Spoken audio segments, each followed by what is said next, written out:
Welcome back, guys. This time I can say welcome back to the EDC Hour with Dirk and Alex, who is not here right now because he had a medical emergency with his dog. So he is not here, but he will be here in spirit. But we do have a special guest today, Mr. Jim Skelton, and I'll bring him on in a second. So thank you all for joining and breaking away from the Super Bowl for a little bit to join us here. So let's bring on Jim. Hey, Jim, how you doing? Hey, Dirk, thank you for having me, buddy. No, thanks for coming. Thanks for breaking away from the Super Bowl or not giving a crap about the Super Bowl, whatever the case may be. But glad you're here.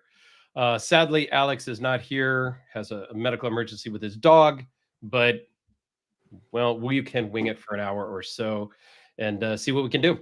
Yeah, I'm sure we can figure something out. I'm sure. It looks like we got some people already here hanging out, which is great. So I was worried about that because I realized that you two geniuses decided to schedule this during the biggest game of the year. So I wasn't sure if many people were going to be here for the live show and have to catch up on it later, but I'm glad to see some people are tuning in. Yeah, you're not the first person to call me a genius sarcastically. I'm just going to say. Yeah, we didn't not necessarily think about it, but we kind of started our live stream with doing every other week. Mm-hmm. And as we started, it just so happened that this was the every other week.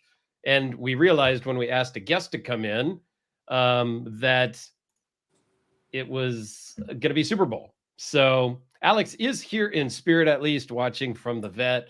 I hope everything going better with your dog, Alex. Hang in there. The show must go on, so to speak. Well, it's not really your fault with the scheduling. This is the first time that I can recall in my lifetime that the Super Bowl wasn't either on the weekend of my birthday at the end of January or the first week of February. Why they're doing it basically in the middle of the month, I'm not entirely certain. I'm sure somebody explained it at some point, but I don't know why. Yeah, I don't know. And apparently we're doing it right during the halftime show too, according to the one commenter. So that's great because, that was the only thing anybody wanted to see. So yep. Whatever. Hey, we got some people here, so I'm excited about that too. But we will just, carry on as it will. So again, thanks for coming on. And I think what we really want to do is, we're just a couple of guys here talking. You're drinking. I got some lemonade over here.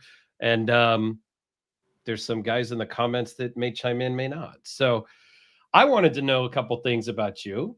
I've been watching you for a long time. You have spent a lot of my money unknowingly.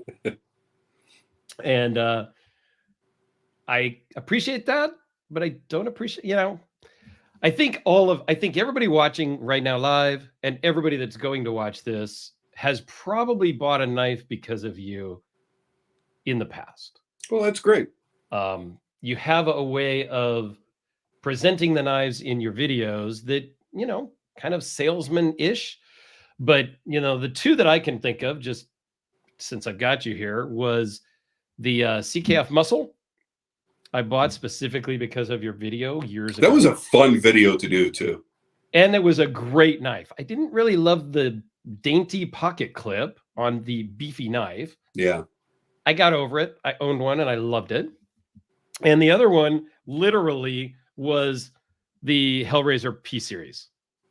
This one, and I've talked about it before. As everybody knows, I love the Hellraiser. And I literally paused your video, went to the website, ordered it, and came back and watched the video and hoped you didn't say at the end of the video that it sucked, don't buy it. Because I had already bought one by the time I was about partially through the video. So I just want to know, how do you go from YouTube reviewer handling thousands of knives for several years, I think, and then started making your own knives? What was the thought process in that? And how long were you doing videos before you started to make a knife? Well, I started doing the videos in 2011. A lot of it because I was going through bouts of really bad insomnia back then because of the work schedule that I had for the previous, 8 or 9 years. So I started watching a lot of YouTube based on things that I was interested in, and one of those being custom knives. And I came across Tough Thumbs, I came across Gavco, I came across Hands, I came across Colonel Jeff, Cutlery Lover, and a few of those guys, and I would watch them all the time. And I went, you know what? I said, these are guys that are just sitting down and just sharing the knives that they just got and the knives in their collection and things that they enjoy. And for nothing more than to just share them with people, especially if they were rarer knives that people may not get the chance to see. Right. Anybody could go out there. At the time, Nut and Fancy was the big knife reviewer, and now he has moved off into guns and motorcycles and every other type of thing. And he was big because he was doing Spydercos and Benchmades and stuff like that. And I went, why even bother? I mean, there's nothing to be passionate about there. It's great on a consumer level because anytime you want to go buy something, whether it be a television or anything, you tend to watch some YouTube reviews about them. So I went, well, I'm really getting into custom knives now. I'm getting stuff that are one-offs, or maybe they only made 5 of, or something like that. So if I sit down and share them with people, then they'll get a chance to see something that they may not otherwise get a chance to see. And I could just participate in the community and have fun. So I started doing that. My very first video was on a Una knife, and it was the Una Hard 2. That was my very first one, and I enjoyed doing that so much, and I got lots of feedback, and my channel stayed small for a while, and it allowed me to just really go out there and have fun with it and share my passion for getting into the knives. And then one day it just started growing, and as I was approaching 5,000 subscribers, I went, well, let's see if I can get to 5,000. That would be a crazy achievement. And I did a giveaway with a maker who shall not be named anymore. And he made a custom knife that was worth, I don't know, around $1,100 that I gave away. And nobody had ever done that. Everybody had given away $100 knives or $25 knives. And I was the first person to give out a custom knife to the best of my knowledge. And all of a sudden, right after that, I started getting a few more subscribers, and then I did the video on the Custom Knife Factory Decepticon, which now has, I don't know, like 1.5 million views. And the channel exploded. And next thing you know, I'm at 70 some odd thousand subscribers. I have no idea how. And I started getting a lot of messages, people going, I really love to hear your thoughts on this. I could tell that you're passionate about it. And I think that bleeds through. I think that the way that I talk and the voice that I have and everything else, it sounds like I'm coming off like I know everything about this subject and I'm the authority. And that's not really how I ever tried to come off. It's just how it sounds. And up until this year, I never did anything where people saw my face as I was talking about it. So all they saw was the knife and my hands, because I wanted to do a POV, because I always felt that the video should be about the knives, not about me. So I always kept that POV. And I think now that I'm doing the intros where you can see me talking about why I like or dislike the knife I'm about to review, I think people get more of an understanding that what they're hearing is my absolute love for knives, whether it be a custom knife or a mid-tech or a production knife, that I have a genuine love for the things that I bring out. And I changed the way that I do things when I started making knives, because I came to the realization that there's a certain level of respect that you have to have for your peers, whether they're above or below you or equal to you. I still call them peers. And if I'm going to be a knife maker, I can't come out with a knife and it's such a bad knife that all I'm doing is picking it apart and making it sound like shit. Like I did with the DOC review with the fuck you clip, the FU clip. I can't go out there and do that stuff anymore, because now I'm affecting the business of somebody who is in the same industry that I'm in.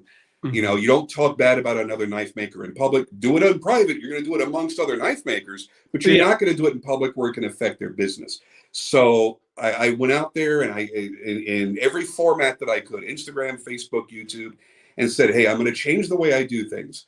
I don't want to be negative about anything. So if I get a knife that is just really, I mean, it can have a couple things here and there. There's always going to be pluses and negatives to everything. But if it's so bad that it's going to be a negative review, I'm just simply not going to review it. So, you know, if you get a notification as a subscriber and it says, I'm reviewing this knife, this Terrain 365, you know already it's a good knife. You know already that I like it enough to have it in my collection, or like it enough to have gotten it from somebody, a collector or something, to bring it out for people to see. So you know it's going to be a positive review, or else I'm not going to review it.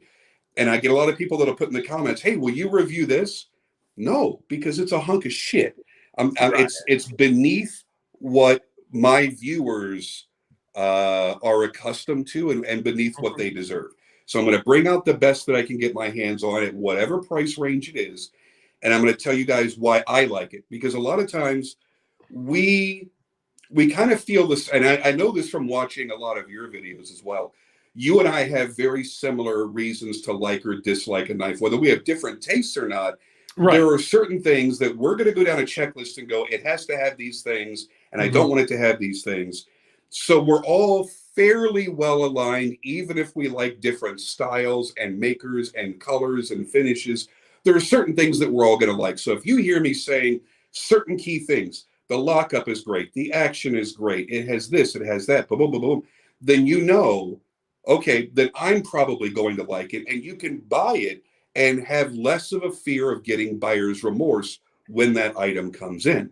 And you're going to listen for the things that I say when I go, well, you know, the pocket clip isn't all that great if you're wearing jeans or this or that, or it digs into your hand a little bit. You're going to listen for those things, because you're going to know those are things that I am going to look out for when I get it. And I want to know these things before I buy it. But, you know, Blade HQ isn't going to put in their listing, pocket clip sucks and it creates a hot spot in your hand. They're there to sell things. They can't do that. Yep. So when you listen to a reviewer, whether you think they're biased or not, whatever your personal opinion is, listen to what they say. Listen to if they're being fair and balanced about it. Because there are a lot of times, and we'll come back to this one again, when I had talked about the fact I do not like OD green, but I missed the carbon fiber version. I got this because I just had to have this knife, whatever the color may be.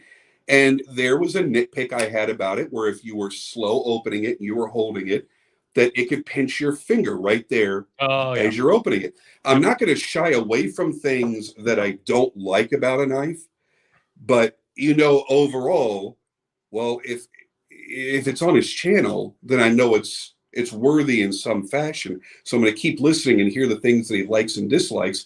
And if those align with who I am and what I buy for, then I'll buy it. And if they don't, then I won't. So I try to just give everybody as much information as I can besides just specs, because you can go to a website and see specs.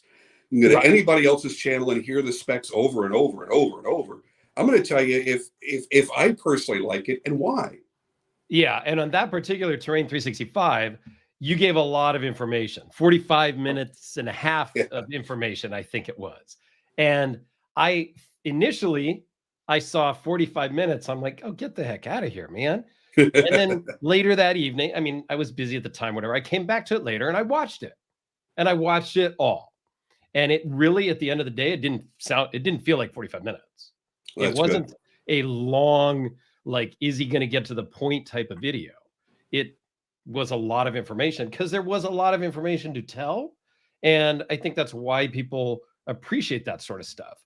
And I think, yes, as reviewers of any type here, we do need to point out the things that, you know, hey, if you're slow rolling it, it might pinch your finger, or, hey, the pocket clip just doesn't work. Like, that doesn't mean it sucks as a product. It just means here's something that doesn't really work right, or maybe is designed differently.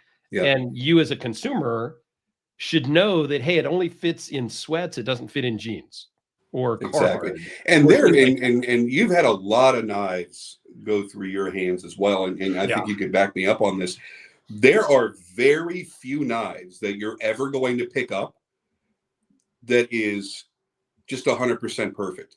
Almost every knife that you go through, as much as you love it, there's going to be something you wish was a little different or completely different, things that you would change about it for whatever reason. And you look forward to another generation of it and hope they make that modification or change.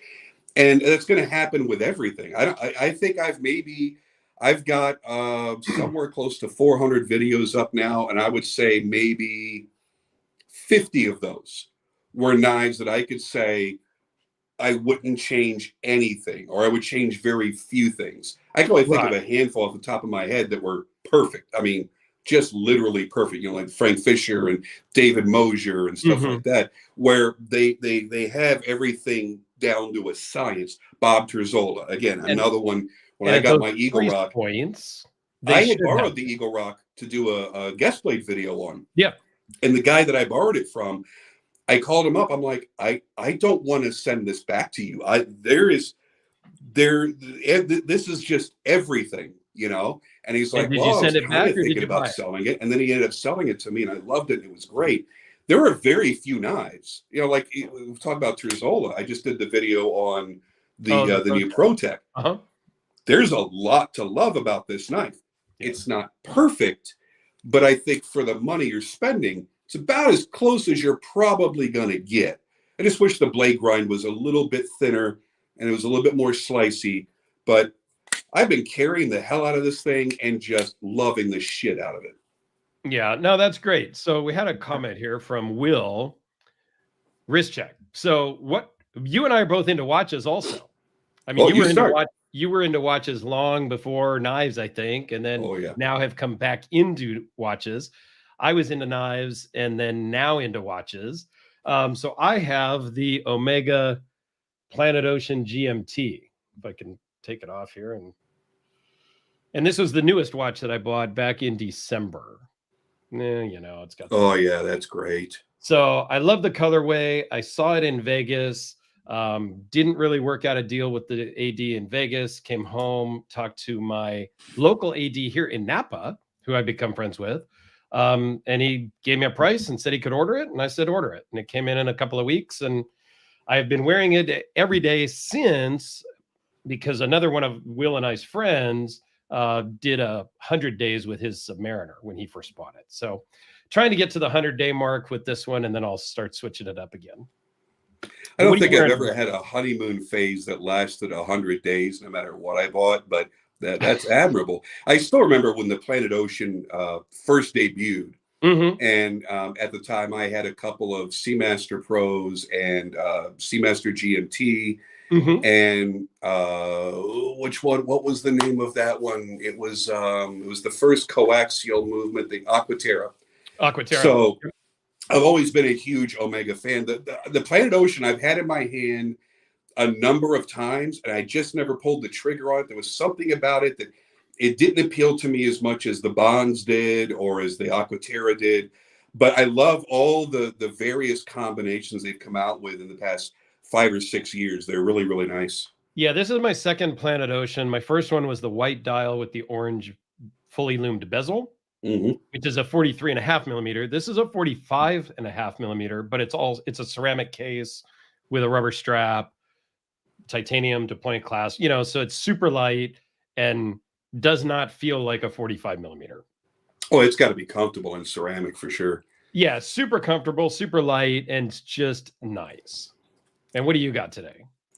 I'll even charge up the loom real quick for you. I'm sure that's not annoying on camera. So today I decided to wear my Vancouver watch company Blood and Thunder. I actually got 2 of these, one of which he custom painted the dial for me with my logo on it. And I remember seeing that. With the loom paint. Yeah, I got to tell you, I have been so impressed with this watch. I like tool divers above everything else. I mean, I like flashy stuff. I like fun, whimsical stuff. But when it comes down to everyday wear, I really do like a nice tool watch. And this really, when I saw the pictures of it, when I stumbled across his Instagram, the Instagram is Cobra Watches. But when I stumbled across their Instagram, I went, holy shit, that's awesome. And then I saw the hand-painted dials that he was doing. And I went, well, I can't decide. I'm like, I like them both. And so we worked out a deal. and he says, I'm actually a fan of your knives as well. He goes, I'll throw one of them to you if you want to make me a knife. I'm like, absolutely. Are you kidding me? I'd love to do that. So we did this one in the navy blue dial, and then he did the hand painted dial with my logo on it, where he put the loom all through it, and then we did that on that nubuck leather strap. And then what I didn't expect was he had laser etched my logo, half my logo, into the strap as well. And it was really cool. So I got 2 straps with it. It was really a cool thing. And I mean, I'm wearing my G-Shocks more than anything, just because, and you know what I've gone through building up that collection. I've really been enjoying those. And it's kind of nice just having a watch I can just knock around and bang. I'm not banging my Tron around, but there's all the other ones I can bang around and not really worry too much, because it's a friggin' digital watch. G-Shocks are great. I have the titanium square, the black one, and I've got another G-Shock square on a combi bracelet, and then I've got some other, like a glow in the dark $40 one here, some other G-Shock squares thrown around. But I kind of really just have gravitated more towards my higher end watches, and I wear like my beater watch is the Omega Seamaster Professional Diver 300 on a rubber strap. That's the one I wear just when I go and work on the car. And it's funny because I've gone in reverse. I went from my high-end watches to now, it's funny because I still have so many watches to choose from, and I tend to grab a G-Shock more often than not. And my collection has always been up and down. It could be $100 watch, it could be a $25,000 watch, and it could be anything in between. Oh, we got a comment here from a guy, Michael, and I know Mike. He wants to see your flashlight again. Oh, the Cylons. Let's talk about the Cylon. How did you? That's a great segue, Mike. Thank you. This is new for you in the last few months, right? Well, I actually designed the Cylon about 5 years ago when I first got into flashlights. A friend of mine got me into flashlights. It's funny because I used to say on my knife videos, I don't get the whole custom flashlight thing. Right. And here you are with your own custom flashlight. And then my buddy got me into them. And the first high-end one that I got was a Hanko. Yep. And when I got the Hanko Twisted Trident, I started carrying that. And then I realized, I'm like, okay, it's a lot like my knives. I'm appreciating it for the workmanship. I'm appreciating it for the fact that there aren't going to be a lot of people out there that are going to be carrying the same thing that I'm carrying that day. But I found the usefulness. I was using a flashlight almost every day. If I dropped something under the seat of my car or under the coffee table or any number of things, I found myself using a flashlight way more than anything else that I would EDC. Oh, so we certainly use a really great appreciation. More than a knife. What's we that? use a flashlight way more than a knife. Oh, absolutely. I mean, for sure. I was always using mine too. So I sat down one day and I sketched out a couple of different lights. And I spent 3 years trying to find a machinist that could make these lights. The trick to it is, if you see the machining that on 2 sides of it goes all the way from the tail all the way to the head. Yes. The trick to it is making these where the threads, when you've got this locked down, where all that still lines up. I think I just disappeared. Yeah, I was trying to make you bigger. Hold on a second here. Let me go like this and then go like we just switch sides. There we go. So that way it's a little bit bigger there. You can see it better. Getting all that milling to line up, Jordy actually had to create a method in which to do it. And Jordy is a master machinist. He's been doing this for a long time, and it still took him a lot of frustrating trial and error to get it done. And I wanted to have lots of tritium throughout my entire designs. And he didn't have any fear whatsoever. I wanted to create a clip that was more of a knife clip and less of a pocket light clip. I wanted to have tritium in the clip as well. And I wanted to have a custom driver. There was so many things I wanted to do. And everybody else said, no, can't be done, or no, I can't do it. And he had no fear. And I'm so incredibly fortunate to have hooked up with Jordy to make these. They've been very, very popular. The popularity waned a little bit when we ran out of tritium, unfortunately, because during COVID, the whole tritium supply had dried up. And then we finally just got some tritium. We just did a drop day before yesterday and sold a few more that had tritium. Now our tritium supply dried up again, and we're going through a new supplier. So we're in that weird phase. But this is one of 3 models that we're going to be making over the next year or two. So this is the Cylon. The Caprica will be the much more extravagant version. There's a lot more milling and there's a lot more tritium. But we're also going to make the Viper, which is going to be a smaller, much more budget-friendly light. I mean, these are $975 in titanium, $675 or so in brass and copper. So they're expensive. So with the Viper, what we want to do is we're not going to do any tritium at all. We're just going to do a nice design, a smaller, more compact light, more like a Hanko or something, or a Mac or something like that. Okay. And it's going to be around the 450 range. So it'll be much easier for people to stomach, especially if they're just starting to work their way into custom lights. And I have a few more designs that are going to be coming out. And that was really important to me to get that out there and show people that I know stuff besides just knives and watches. Right. And what's the website for the lights again? What's that? What's the website for the lights? If you go to focusworksedc.com, the Cylons are listed in there. That's Jordy's company. That's his website. The only thing I can claim is that I did all the design. He helped me redesign it to make things actually work.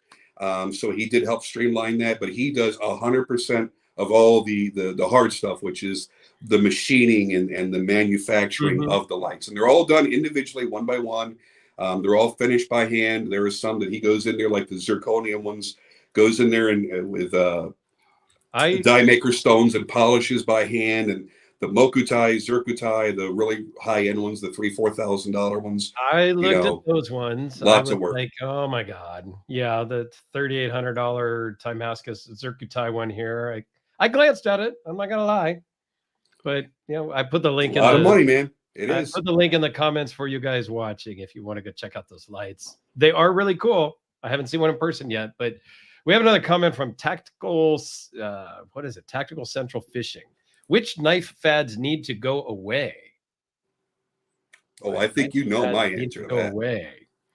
Spidey Flick needs to go away. No, I don't know. That's not a fad. That's just a thing that I don't really care for the Spidey Flick. I talked about that recently. I hate it too. I hate it. And that's something that Jim and I actually agree on. It's so cringy to watch people do that. Yeah, in a practical sense, I just don't think for me, it's not the practical way to open a knife, but that's me. As far as the knife fads that need to go away, even though I kind of like it, I think the whole donut knife thing, I don't know. It's polarizing. It brings out a lot of hate in people, which I think is unnecessary. But I think, I don't know. That's kind of a fad that might need to go away. I think a lot of people would agree with that. I don't know if I actually agree with that. But as other fads that need to go away, I don't know. I'm drawing a blank right now. What about you? Front flippers. I don't see a sense in it. You know what? I'm equal front flipper and deep carry pocket clip, and I feel as strongly about both. I agree. I mean, I've seen a couple of your videos where you talk about the front flipper, and I don't understand the front flipper either. I never have. I don't think I own any right now. I've had a couple over the years. Like we've all had these things. Yeah, we've all tried it. But it was just always awkward to me. You got to reach your thumb around, and it just didn't really. I don't know. It just didn't really work for me, the front flipper thing. Yeah, I don't want to change my handhold on a knife just to get it to open and then reposition it back in my hand. I don't want to do it. It's ridiculous. I shouldn't have to. That's why I don't buy. That's why we don't all carry Buck 110s. We want a one-handed knife that we can open and close very easily. So why do I want a one-handed opening and closing knife that I have to keep repositioning in my hand to open? I don't see the sense in it. And I love almost every deployment method. I like thumb studs. I like Spidey holes. I like flippers. I like automatics. I don't really have one that I hate except the front flipper. And there have been a couple that I've owned that I liked the knife in many, many ways. But when I can't hit it 100% of the time reliably and flip it open to full lock, I'm not going to keep it. The same reason I don't do the whole fucking Spidey flick thing. And watch people that do it not on an edited Instagram video. Watch them when they're doing a YouTube video or they're standing in front of you.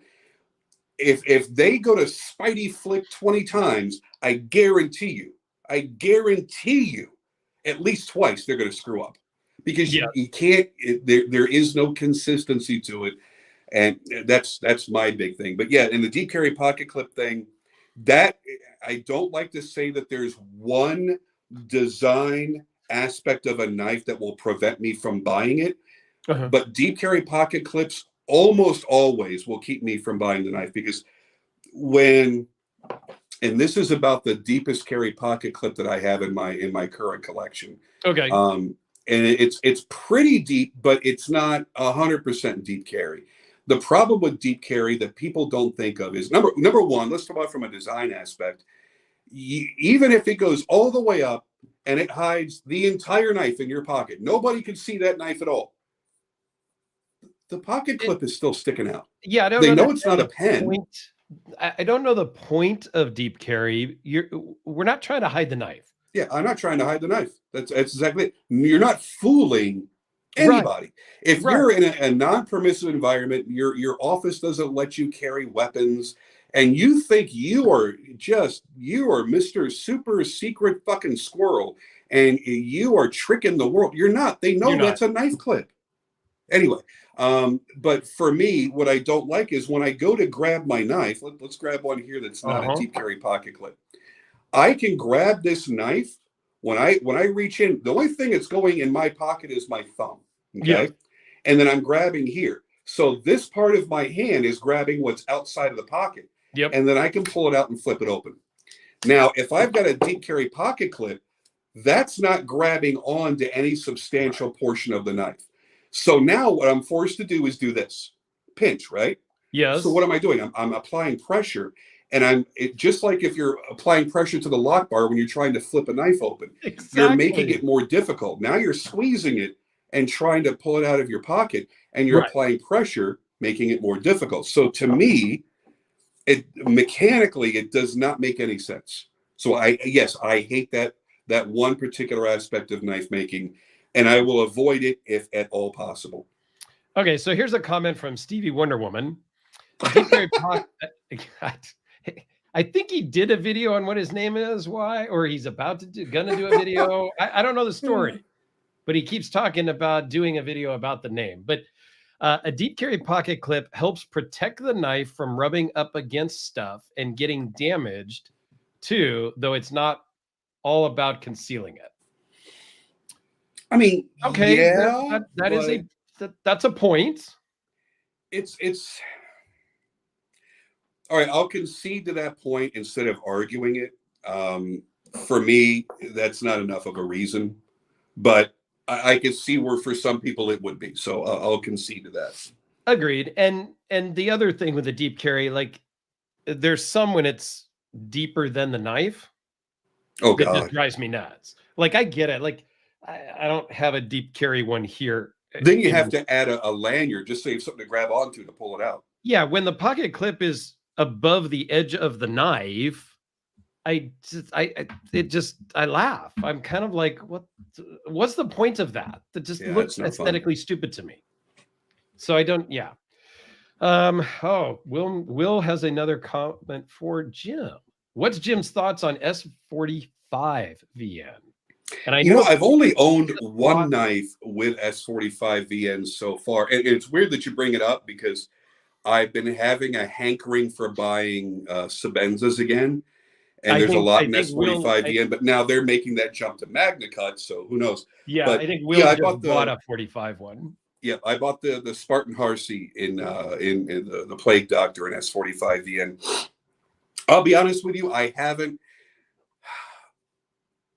seen a huge difference because I own so many knives that it's hard for me to carry one knife for more than a couple of days before I rotate to something else. If I were the kind of person that only owned, say, maybe 5 or 10 knives, so every knife would be used a lot, I'd probably notice more of a difference. So I think that's going to be the way for a lot of collectors. If you're a big collector and you have a large collection and you notice that you have a large rotation, you're probably not going to notice the difference between 35 and 45. But if you own only a few knives and each of those knives get used heavily, as far as I've heard, it has lived up to the expectation that it will hold an edge a little bit longer than S35 VN. It's supposed to resharpen as easily as S35 VN. I don't know about the difference in corrosion properties because I maintain all of my blades with the EDCI. So whether it's high carbon steel, low carbon steel, stainless steel, it doesn't matter. Right. None of them are going to rust anyway. But I understand where that is a concern and why people do want to know that.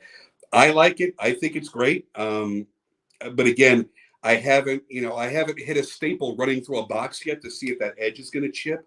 And I haven't run it down to the point where I need to resharpen it anything more than just stropping it every now and then. So I can't honestly tell you. You'd have to talk to somebody that's really heavily used and abused that steel to know. Yeah, I agree. I think it's a little too new to really know. And then we have another comment from Tactical Central Fishing. Is Magna Cut overhyped? I have no comment because I know nothing really. I know nothing about steel stuff. That's Alex, and Alex isn't here. So what are your thoughts on Magna Cut? I thought when I first started hearing about it, because when it really hit, it was hyped. That's all people could talk about. When you see Chris Reeve, when you see that brand developing a new steel like S45 VN to replace their S35 VN, which replaced S30V. Yep. When you see them only have S45 VN for a short amount of time, it's still very new for them. And now they're going to Magna Cut. You need to pay really, really close attention. That's a good point. People need to realize that Laren Thomas didn't just come out of nowhere.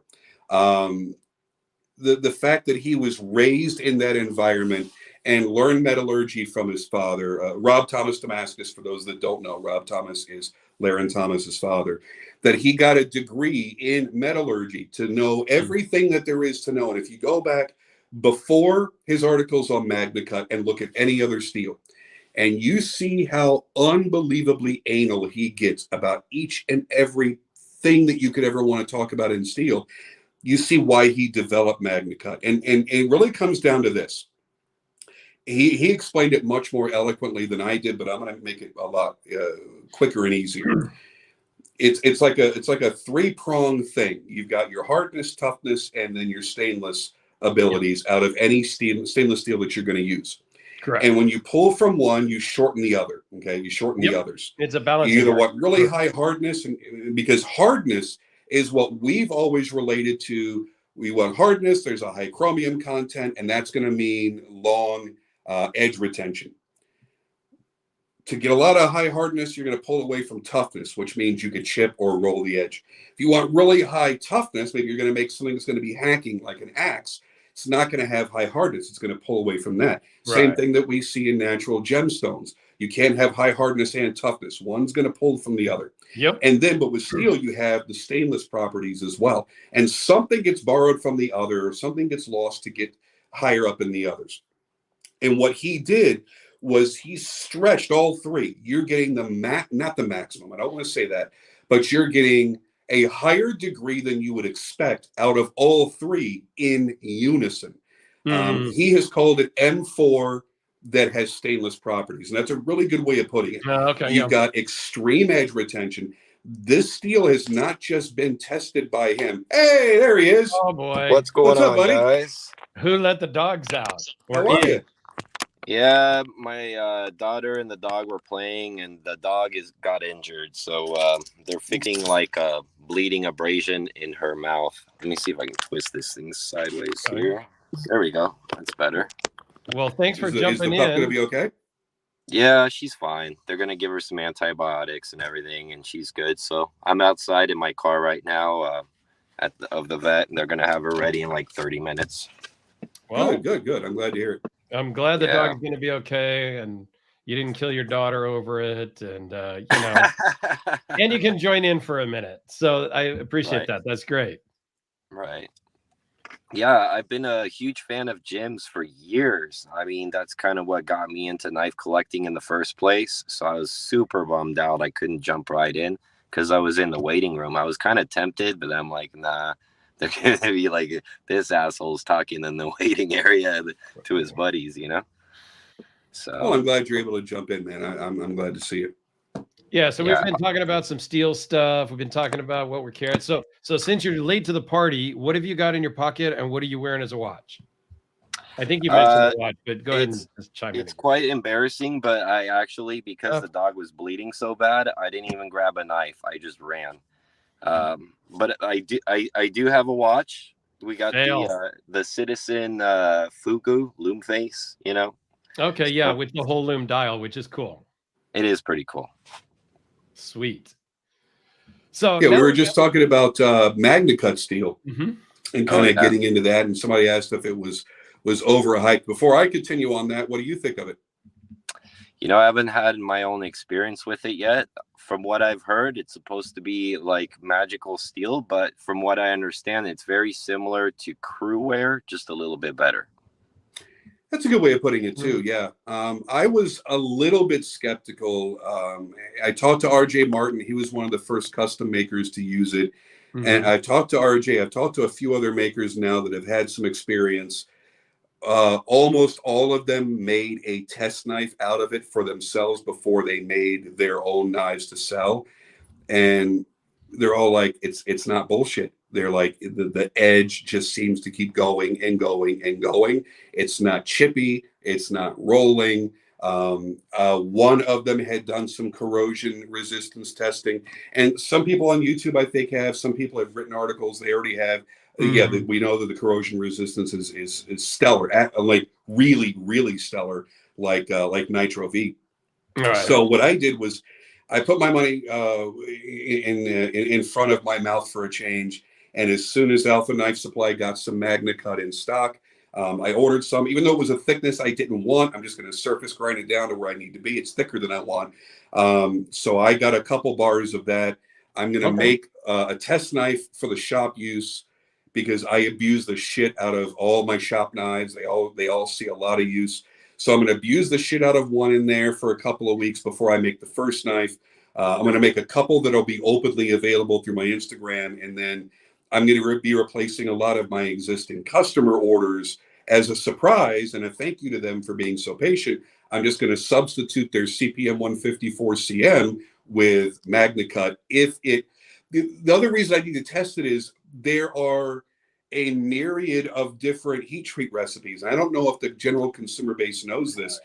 There's a huge myriad of heat treating recipes for it because it has several different hardness targets. You can go crazy high with this shit, or you can go as low as I think 58, 59.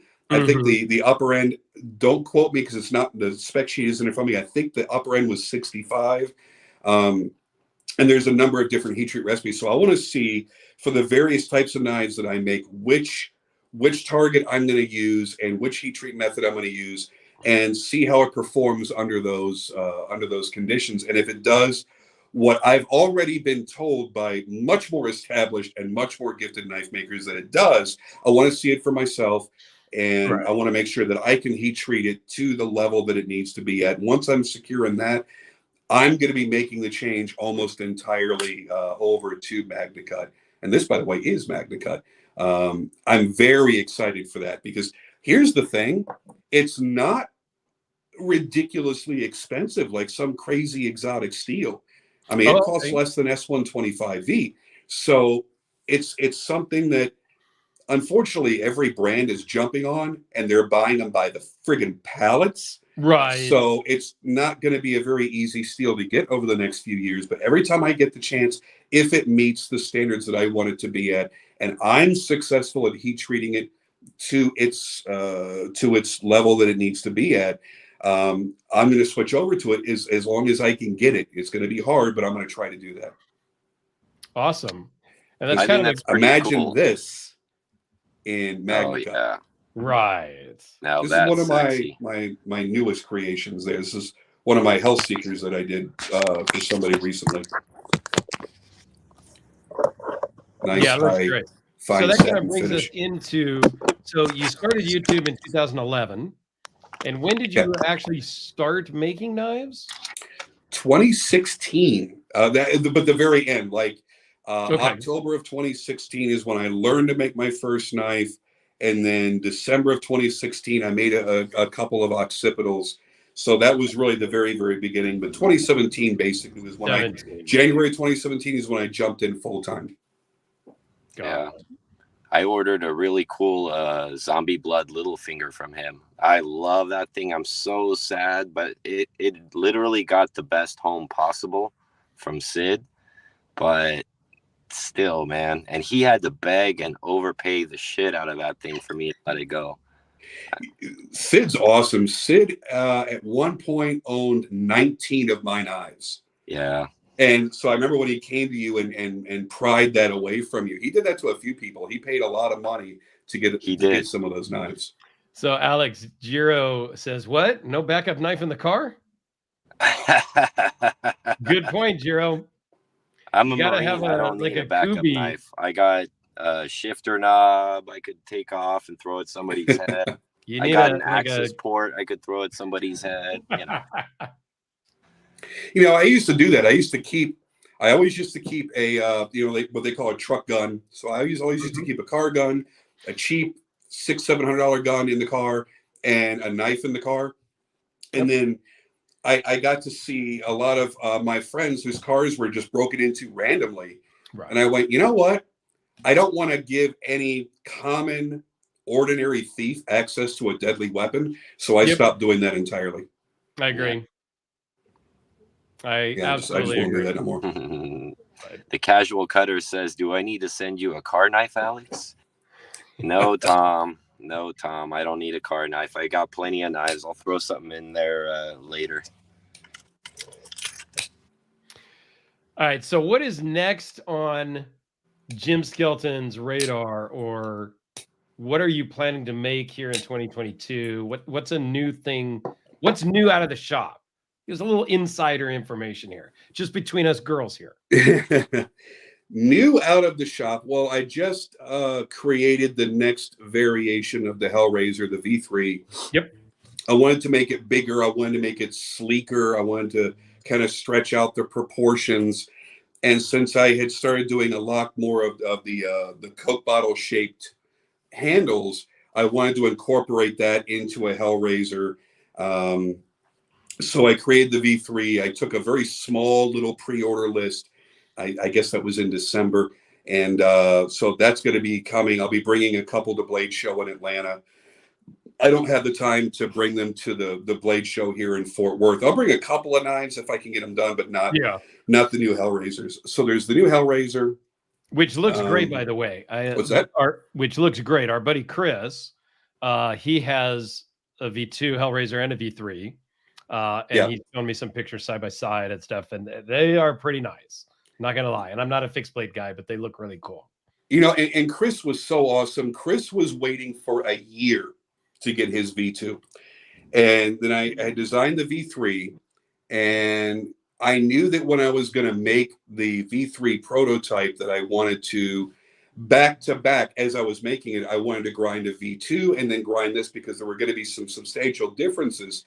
And I have to kind of feel that difference as I'm doing it. So when I started showing people that I was going to make a variant 3 of it, he instantly messaged me and he's like, hey, is that prototype spoken for? Because for whatever reason, I decided to prototype it in Damascus. Yes. I said, no, I'm going to put it out probably for auction or something when I get finished with it. He says, I'd like to buy it from you. So we came up with a price. And I said, you know what? There couldn't be a better time. I said, I'm gonna grab your V2, which was like a third of the way done already. Yeah. I'm gonna put those together. I said, if you want, I know one's Damascus and one isn't, but as far as everything else, do you want them to match? He's like, that would be great. So we put the red liners and the same carbon fiber, and I made them side by side together, and that really helped me to develop the new variant where it still felt like a Hellraiser, but it was still its own new unique thing.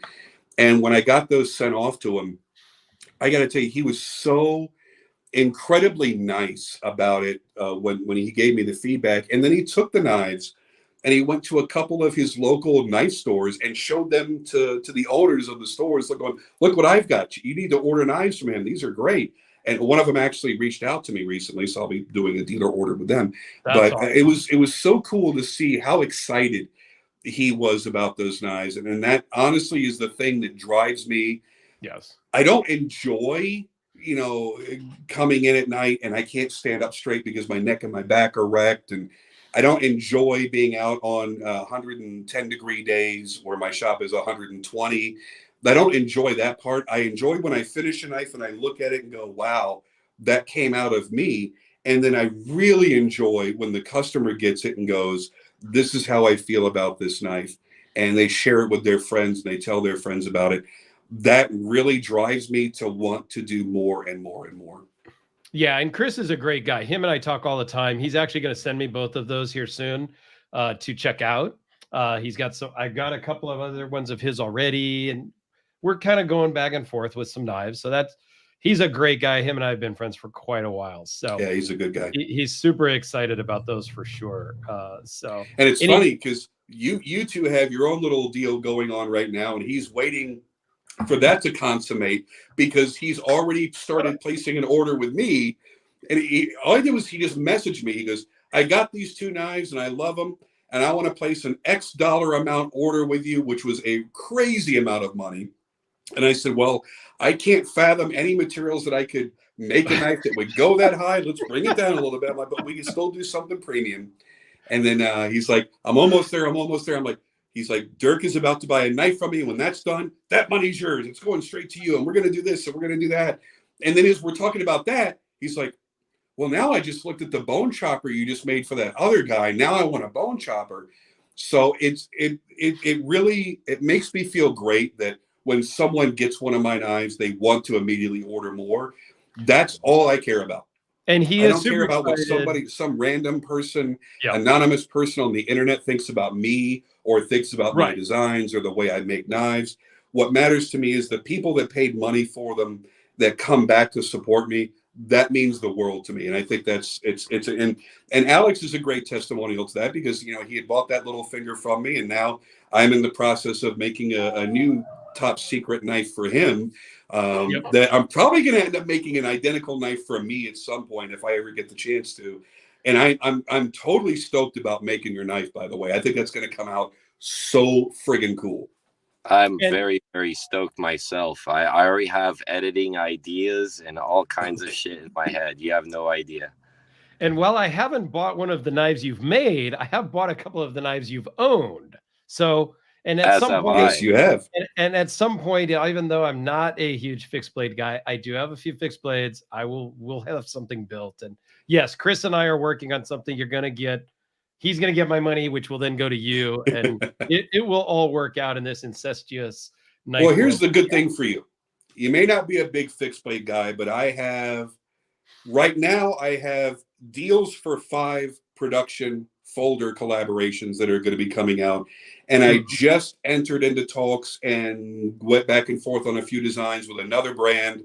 And right now they're taking one of my designs. There may be 1 or 2 more along with that. They've asked me to do a specific kind of design because I had pitched them a couple folders in a fixed blade. They're like, well, we don't want to do fixed blades. Can you convert that to a folder? And I'm like, that I don't know, but I'm going to try to figure it out. So at least if you're not a big fixed blade person, very soon people will be able to get flippers and manual folders from at least that I've designed.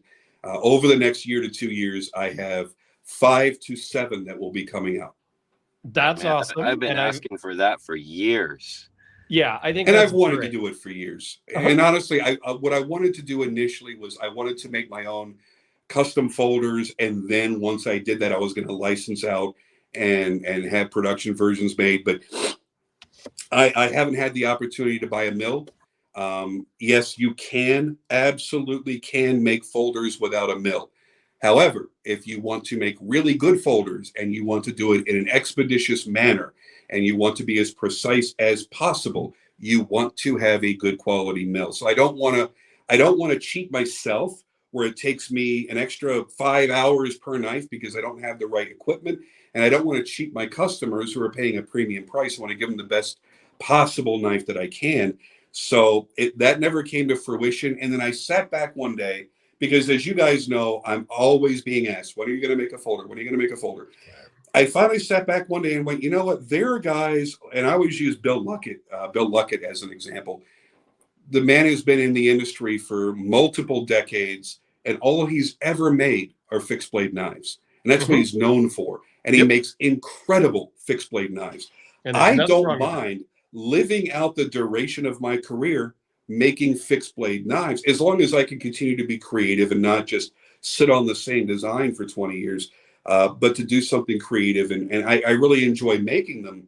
And when it comes to folders, let's be honest, there are custom makers that have offered production made folders through companies like Riot, where you could own their $1,000 folder and then buy the Riot version of that folder and go, there's not a huge difference here between these two. And if there is, it may not be enough to justify the price difference. So I look at it and go, I could bust my ass learning how to make a folder the right way, because I live very close to a very good friend of mine who has offered to teach me, who is an absolute legend. And I know I could make some of the most amazing knives in the world by learning under him. However, when you I go think that I would rather focus on my fixed blades, let someone else make the production folders that are going to make exceptional quality at an affordable price. And I'm looking at some USA made options and overseas options, both in stereo, because I want to offer both. But people are going to very quickly realize that you're going to get the same level. One is going to be substantially more money. For no other reason than it was made in the U.S. And if that's what people are into, you want to pay extra just because it's made in the U.S., I'm absolutely happy to offer that to you. But I want to try to do something where there's some really cool special things integrated into these folders and flippers, and not have to be $800, $1,200, $2,000, but really feel like they're getting a great value. And I think that's the smartest thing for me to do. I agree. I think that's a smart way to go, to offer both an overseas and an American made, and let people decide which one they want to buy. I mean, and I'll just keep plugging away, making my little fixed blades by hand. Taking forever. I think that's the way to go. And then that'll shut everybody up that wants to get into the political drama about don't buy an overseas knife and why is this company selling out and all the stuff we're not even going to get into right now, but we all know, right? So I think that's a great way to go. And I'll end up with a fixed blade because I'm going to want one of your custom stuff, because it's, honestly, I think once you see Alex's, you're probably going to want one of those. I know. We talked about that before too. And I probably am going to kick myself for not just saying, yes, sign me up too, and get it at the same time. But here we are. That's where life is. Well, you've always got an open spot on my book, so you don't have to worry about it. Well, thank you. I appreciate that. So, we're coming up on about an hour. We try to keep ours here to about an hour. Alex, do you have anything, since you missed the first half? You got anything that you want to chime in about? Well, maybe turn a fucking light on. I figured crack open the door. I mean, we're going for the cinematic look here in the car, but yeah, it doesn't really help much. But look, I'm being abducted by aliens. Can you see the lights above? I had just enough to drink before I get abducted and probed. I want to just say my last words. I'm just kidding. Yeah, no, you guys did a great job without me, and I was really bummed out. I'm glad I got a chance to hop in for a little bit. It was a pleasure to have you, Jim. I mean, like I said, you've been a big push for a lot of my knife collecting. And I think the reason why I've always appreciated the way you do things is because it's all about the uniqueness and about the showpieces. And, I think I get tired of watching videos of the same production knives over and over and over.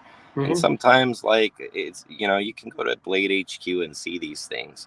So that's what always brought me to your channel. And of course, you always have a way with words, which, just like Dirk said, makes people want to buy the shit, I Well, I think that's appreciate awesome. that. You have Thank a you. gift at that. Thank you. I appreciate that.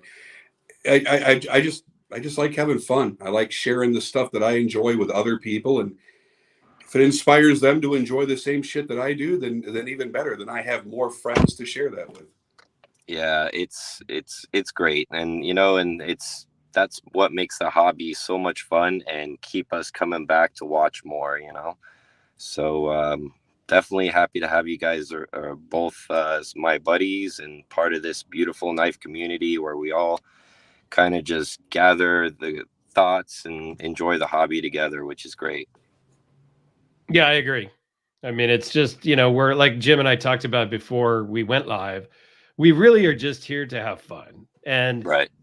It's kind of like I told my guys at work before, hey, if we stop having fun at work, it's time for somebody to find a new job. Now, I get it. Right. Not every day at work is going to be a hoot. We have to actually do work, and it may be a crappy day or two or a crappy week. But if you hate coming to work every day, it's time to find a new job. And if you Right. hate doing YouTube videos, or you hate making knives, or you hate collecting stuff, then it's time to find a different hobby. We got to have Right. fun. And that's what's fun about the donut knife that I know Alex loves, is it's fun and it's whimsical and it's silly and it's 40 or 50 bucks. So who cares? And it brings People out need to learn how to scroll by shit. Yes, I can't tell you how many times I'm in a knife group and I see a knife that makes 0 sense to me, or I look at it and go, why would anybody ever want to own that? I don't feel the constant need to throw my 2 cents in. I just scroll right on by if all it's going to do is perpetuate negativity. I have made the mistake of dropping comments that I maybe, had I thought about it for an extra 30 seconds, probably shouldn't have made. But I don't try to just spew negativity. I thrive, and you both know this. You know me offline and you know me online, and you know that I thrive on being an asshole online because it's fun. I like to get the reaction, but I don't just throw shit out to be negative. And there are so many people, and the donut knife is a wonderful example of that they just take that opportunity to be as mean and spiteful as possible. But at the end of the day, who gives a shit if some person you don't know on the internet bought a pink and blue knife with little donut sprinkles on it? Yes, they found some sort of enjoyment, whether it be ironic or not. Maybe that was their dream knife. Right. They bought it because they liked it. Why shit on them for it for no other reason? Now, if they're coming out going, I don't know anything about knives, I just bought this, is this going to hold its value? Then that's when you say, no, it's a piece of shit. It's not made very well. The finish is going to come off, and it's just an ironic joke. And this, I get that. But for somebody to come out there and go, hey, look what I just got. I really enjoyed this knife. Oh, you're a douchebag. No, stop. Yeah. Push and let people enjoy shit. Exactly. Just scroll by and just be polite and professional. And that's what I try to do in the comments in the groups I run on Facebook, is everybody just be polite and professional. You don't have to like the person, but you can still be polite and professional. There's people I deal with in my business day that I don't like, but I'm still polite and professional to them, and we still get work done. But I wouldn't go hang out and have beers with them because I don't like them. Doesn't mean I can't work with them. Doesn't mean we can't enjoy the hobby with somebody that we personally don't like. Exactly. So. And that more people need to look at it in that way. And sometimes, honestly, it comes with not just the maturity that you have in life, the age that you're at, but the amount of time that you've spent collecting and discussing that collecting on the internet. There are a lot of people that I know online that if you go back just a few years, they had a completely different attitude online, and they've learned how to temper that. They've learned how to be more respectful. Because they've watched other people get called out for it, I think, more than anything else. And they realize, you know what, at the end of the day, whether if Facebook and Instagram go offline for a day because they had technical issues, and then you realize, oh my God, that glowing orb out there provides warmth, and I can go outside and enjoy that. Once they get away from social media for a day or two, I think a lot of times it changes for them. They go, you know what? It really doesn't matter what somebody else said online. It doesn't change my life. people think that they get to me when they talk shit about me or to me, and the rare occasion they actually direct it at me. Right. I still sleep just fine. Yep. You know, there's nothing that you're saying that affects how my life is going to be lived. You're not supporting me financially, so I don't care. I'm going to sleep like a baby tonight. It doesn't matter. And the more that my name is coming out of your mouth or across your keyboard, at the end of the day, that's promotion for me. And more people are curious and more people will buy shit from me. So by all means, do whatever you want to do. It doesn't affect the real world. Right. I agree. I mean, and here's a comment too. You know, he's going to end up with more whimsical knives than serious knives in his collection, maybe, and that's great. It's fun. It's the hobby's supposed to be fun. And then another friend of mine, Craig, says Facebook is toxic. Craig, you are not wrong. Who needs this? Nobody needs this. Nobody needs 400 thousandths of an inch thick blade stock. However, it's fun. A great conversation piece. It's fun. And there's going to be a lot of people in June or July, whenever these are going to be delivered. You're going to see these all over the place like the fucking donut knife. Yep. And you may hate it. You may hate Medfords. You may hate anything that's thick and overbuilt. I like it because it's different than everything else. I don't even own overbuilt knives anymore. That was something that came and went in my collection. Right. And the only overbuilt knives I'm interested in are DSK and Skyke because they have a very high degree of quality to them. This was just fun. And this is unfortunately the only one that exists. He made 2 prototypes and one got lost in the mail. So mine is the only one that exists right now. But I don't need this. I don't carry it every day. But when I pull this out and I flick it open, it's fun. And I look at it and go, there is nothing more ridiculous than this stupid knife. But it's fun because of how ridiculous it is. And I get so much hate and comments about the Peacemaker when I post that. Do you have it? Do you have it there with you? Oh, okay. You're reaching for it. Good. I'm getting called in to grab my puppy, guys. So I'm going to take off. Good luck, buddy. Great to see you, Dirk. Great to see you. Thanks for chiming in. And we'll see you guys next time. Cool. Thanks, Alex.